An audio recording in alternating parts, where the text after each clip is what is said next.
ሰላም ጤና ይስጥልን ውድ ከሀገር ውስጥና ከውጭ የምትገኙ ቤተሰቦቻችን የአዲስ ቻናል ቤተሰቦች የዕለቱ ዜናዎችንና ትኩስ መረጃዎችን ይዘንላችሁ ቀርበናል። አብራችሁን ቆዩ። በቅድሚያም ዋና ዋናዎቹን እናስቀድማለን። የድሮን ጥቃቱ ዛሬም ተደገመ።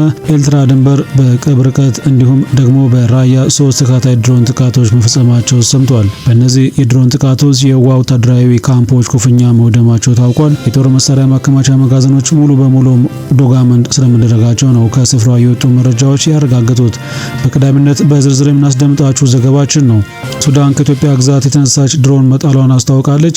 የሱዳን መከላከያ ሚኒስቴር ከኢትዮጵያ ጋር በሚዋሰኑ የብሉ ናይል ግዛት አቅራቢያ ድሮን መጣሏን አስታውቃለች። ሚኒስትሩ ድሮኗ የተነሳችው ከኢትዮጵያ ግዛት ነው ሲሉ ገልጿል። የተፈጠረው ምንድነው? አስደንጋጩን መረጃ እነግራችኋለን። የኦሮሚያ ክልል ከፍተኛ ባለስልጣን ተገደሉ።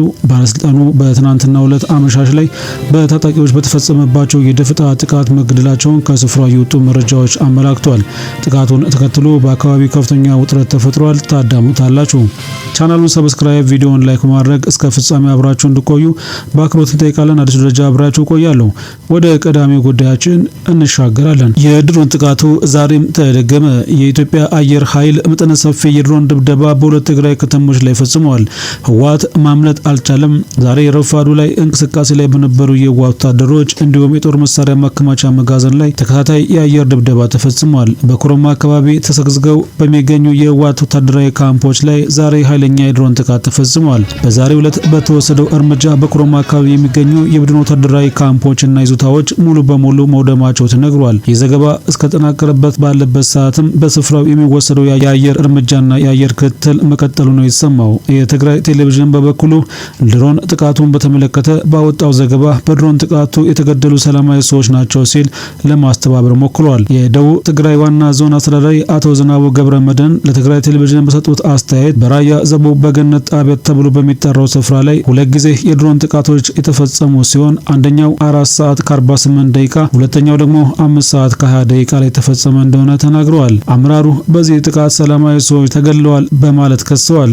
በተመሳሳይ የሰሜን ምዕራብ ዞን በአንዳጉና ከተማ ከጠዋቱ 3 ሰዓት ላይ የድሮን ጥቃት እንደተፈጸመ የሰሜን ምዕራብ ትግራይ ዞን ዋና አስተዳዳሪ አቶ ወልደ አብርሃ ገብረ ጻዲቅ ለትግራይ ቴሌቪዥን ተናግረዋል። አመራሩ ጥቃቱ በሲቪሊያን ላይ ያነጣጠረ ነው በማለትም ተደምጠዋል።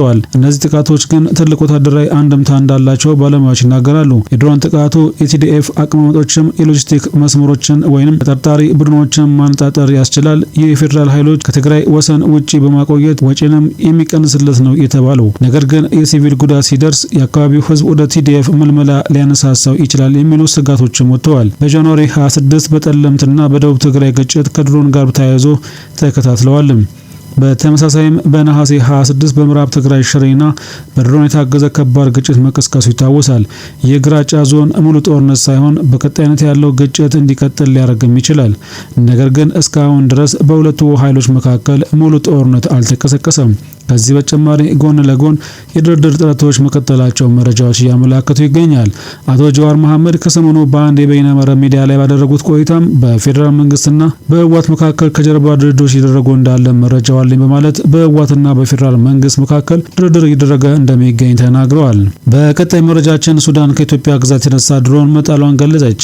የሱዳን መከላከያ ሚኒስቴር ከኢትዮጵያ ጋር በሚዋሰነው የብሉ ናይል ግዛት አቅራቢያ የጠላትን ድሮን መጣሏን አስታውቃለች። ሚኒስትሯ ድሮኗ የተነሳችው ከኢትዮጵያ ግዛት ነው ሲሉም ተናግረዋል። አናዶን ኤጀንሲ እሁድ ዕለት ባወጣው ዘገባ ሚኒስትሩ ድሮኗ በደቡብ ምስራቅ ዞን ኮርሙክ አካባቢ ስትበር እንደነበርና በአየር ላይ መመታቷን አስታውቋል። የሱዳን ባለስልጣናት ስለ ድሮኗ ወይም በማን እንደምትዘወር ተጨማሪ መረጃ አልሰጡም። ለቀረበው ክስ ከኢትዮጵያ ባለስልጣናት እስካሁን የተሰጠ ምላሽ የለም። ክስተቱ የተሰማው በሱዳን የብሉ ናይል ዳርፉርና ኮርዶፋ ክልሎች ውጊያ በተጠናከረበት ወቅት ነው። በአካባቢዎቹ የሱዳን መከላከያ ሰራዊትና የፈጣን ድጋፍ ኃይሎች RSF ለረጅም ጊዜ የዘለቀው ግጭት ውስጥ ይገኛሉ። ሐምሌ ወር ሱዳን ሰራዊት በሰሜን ኮርዶፋ ግዛት 3 FH-95 ድሮኖች መቶ መጣሉን ገልጾ ነበር። የሱዳን ባለስልጣናትና የሰብአዊ መብት ድሮኖች RSF በሲቪል መሰረተ ልማቶች ላይ ጥቃት ፈጽሟል ሲሉ በተደጋጋሚ ይከሳሉ። ቡድኑ ግን ሲቪሎችን ለመጠበቅ እየሰራን ነው በማለት ክሶቹን ውድቅ አድርጓል። ከኢትዮጵያ ድንበር አቅራቢያ የሚገኙትን የኢኮኖሚ አካባቢዎች ጨምሮ በብሉ ናይል ክልል አዲስ ግጭት የተቀሰቀሰ ሲሆን በዚህም የሱዳን ግጭት በርካታ የአገሪቱ ክፍሎች ተስፋፍቷል። በቀጣይ መረጃችን የፋኖና ኦነግ ሸኔ አማጽያን በሚል የሚንቀሳቀሱበት ወረዳ ዋና አስተዳዳሪ መግደላቸው ሰምተዋል። በኦሮሚያ ክልል ሰሜን ዞን ሸዋ ኢደራ ወረዳ ዋና አስተዳዳሪ አቶ ተፈራ ደምሴ ናቸው በታጣቂዎች የተገደሉት። ዋና አስተዳዳሪው የተገደሉት በቀን ነሐሴ 17 2018 አመሻሽ ላይ በተፈጸመባቸው ጥቃት እንደሆነ የሚያመላክት መረጃዎችም ከስፍራው ወጥቷል።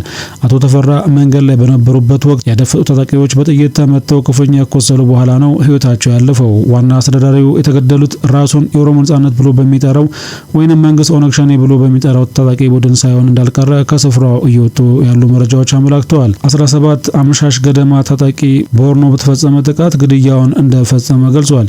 በታጣቂዎቹ ጥቃት ከዋና አስተዳዳሪ ውጪ በሌሎች ሰዎች ላይ የደረሰ ጉዳት አለመኖሩን እስካሁን በውል የታወቀ ነገር የለም። የዋና አስተዳዳሪው ግድያ በአካባቢው ድንጋጤና ስጋት መፍጠር የተጠቆመ ሲሆን በወረዳው የተሰማራ የኢትዮጵያ አየር መከላከያ ሰራዊት ታጣቂዎችን ለማደን እንቅስቃሴ ማድረጉን ተናግሯል። ስለ አመራሩ ግድያ ይህ ዘገባ እስከተጠናከረበት ሰዓት ድረስ በመንግስት በኩል የተባለ ነገር የለም። ይሁን እንጂ የሟቹ ባልደረቦች በማህበራዊ ሚዲያ ሀዘናቸውን በመግለጽ የዋና አስተዳዳሪውን ግድያ አረጋግጠዋል። በኦሮሚያ ክልል ሰሜን ሸዋ ዞን ቀጠና በተለያዩ አካባቢዎች የሚንቀሳቀሱ ኦነግ ሸኔ በተጋጋሚ አመራሮች ላይ ያነጣጠረ ጥቃት ፈጽመዋል።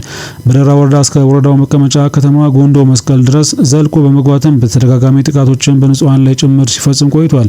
የጃልመሮ ኃይል የወረዳ አስተዳዳሪውን በገደለበት ደራ ወረዳ በስፋት የሚንቀሳቀስ ሲሆን ሰላማዊ ሰዎችን በመግደል በማፈናቀል በማገትና ንብረትን በመዝረፍም ይወነጀላል። በዚህ መከላከያ ሰራዊት በወረዳው ሰማርቶ ከታጣቂ ቡድኑ ጋር ለአመታት የህግ ማስከበር ዘመቻ እያደረገ እንደሆነ ይታወቃል። በደራ ወረዳ ከኦነግ ሸኔ በተጨማሪ የአማራ ክልል አማጽያን የሆኑት የፋኖ ታጣቂዎች እንደሚንቀሳቀሱ መረጃዎች ያመላክታሉ።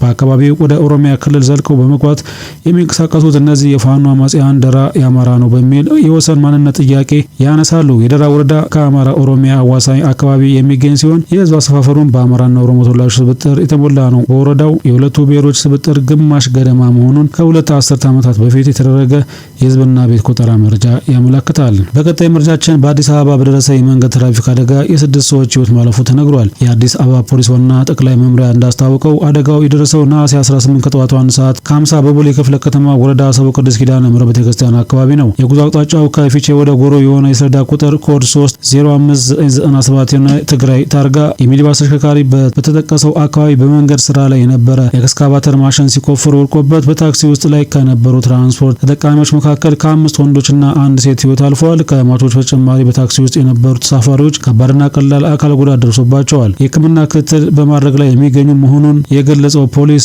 የአደጋው መንስኤ ይጣራ መሆኑን አስታውቋል። በቀጣይ መረጃችን የሲዶ ማርሻል መልእክት እስከ 1 ዓመት በእርሱ ላይ ሊያስቀጣው ይችላል ተብሏል። የኢትዮጵያ ፋይቲንግ ሻምፒዮን ውድድር ጥቂት ቀናት ብቻ በሚቀሩበት ወቅት ተወዳዳሪው ሄዶ ደግሞ ተሰርቶብኛ በሚል ከውድድሩ መውጣቱን የማስታወቁ በማህበራዊ ሚዲያና በስፖርት አፍቃሪያን ዘንድ ትልቅ መነጋገሪያ አጀንዳ ሆኗል። ሄዶ ከውድድሩ 4 ቀናት ቀደም ብሎ ባስተላለፈው መልእክት ከጣሚው ጆኒ ጋር ለሚደረገው ፊልሚያ እንደማይቀርብ ይፋ አድርጓል። ተወዳዳሪው በእንቁላል ድግምት ስር እንደተሰራበት በመግለጽ ከተለየ ውጪ ሀገር ተደባዳቢ ጋር ካልሆነ በስተቀር ከተጠቀሰው ተጋጣሚ ጋር ወደ ሪንግ እንደማይገባና ውድድሩ ቲሸርት አውልቆ በመመለስ አቋሙን አስታውቋል። ይህን ጉዳይ አስመልክቶ አስተያየታቸውን የሰጡ የህግ ባለሙያ ጠበቃ ሰብለ አሰፋ እንደሚያስረዱት ሄዶ ያቀረበው የድግምት ክስ በግፊት የሚያስረዳ አደራጅ ማስረጃ መረጃ ካላቀረበ በኢፌዴሪ ወንጀል ህግ መሰረት በሰው ስምና ክብር ላይ የሚፈጸም የሐሰት ሐሜትና ስም ማጥፋት ወንጀል ተደርጎ ሊወሰድ ይችላል ብለዋል። ይህ አሰራር የተጋጣሚውን መልካም ስም ያጎደፈ በመሆኑ እስከ 1 ዓመት በሚደርስ ቀላል እስራት ወይም ማገጃ እግድ ሊያስቀጣው የሚችልበት ህጋዊ እድል እንዳለ ጠቁመዋል። በሌላ በኩል ለውድድሩ ትኬት የቆረጡ ተመልካቾችና የውድድሩ ስፖንሰሮች መብት በውድድሩ አዘጋጅ አማራጭ ውድድር የማቅረብ ወይም የገንዘብ ተመላሽ ማድረግ ግዴታ አለበት። በተጨማሪም የውድድሩ አዘጋጆች ሄዶ በገባው ውል መሰረት ውድድሩን በማቋረጡ ምክንያት የደረሰባቸውን ገንዘብና የመድረክ ስራ በፍትሐ ብሔር ክስ የመጠየቅ ሙሉ ህጋዊ መብት እንዳላቸው ገልጸዋል። ወደ ተመልካቾቻችን ለዛሬ የተዘጋጀላቸውን ዜናዎቻችን እነዚህ ነበሩ። በሌላ መረጃ እስክንገናኝ ድረስ ቻናሉን ሰብስክራይብ በማድረግ ቤተሰብ ሁኑ እያልን ተሰናብተን ጤና ይስጥልን።